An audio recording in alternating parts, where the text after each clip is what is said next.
Okay, so new little tricks for you to learn about. So far I have everything on one layer. Couple little things you can learn. If I click on this layer, let me see if I can figure this out. And it doesn't let me. Let's say I wanted to grab all this and make a copy of it. So first of all, I think I'm going to make it a little bit smaller.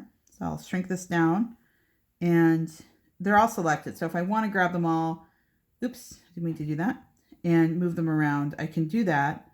But let me show you an easier trick. So I'm going to grab all of this, so it's all selected, and I'm going to come over here and click on this little tool here.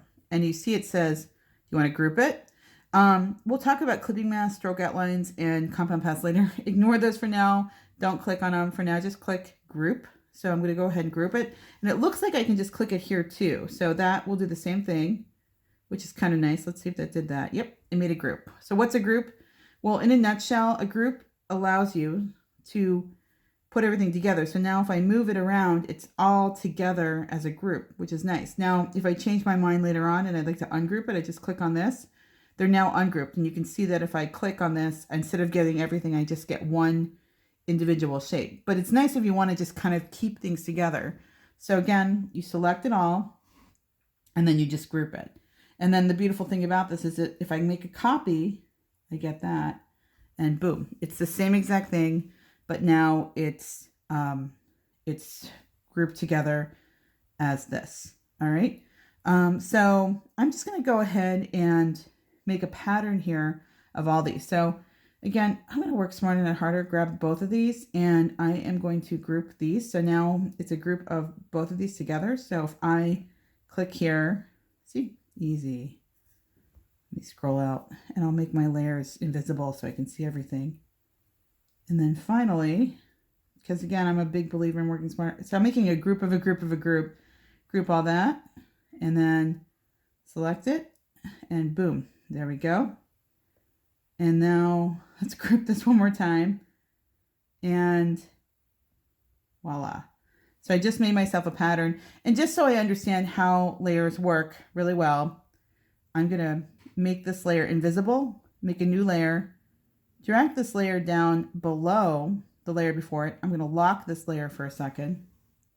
And I'm going to come in here with just a simple rectangle tool. And in this case, I'm going to give it some kind of fill. I haven't really talked to you guys yet about this, but you can make gradients. So just to show you, I went ahead and just clicked on the gradient tool, and you can see when it came up, it's under swatches. I just grabbed it from there just to make life easier.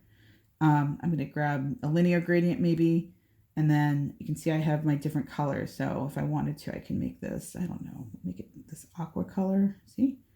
And maybe instead of the black over here, maybe make this red.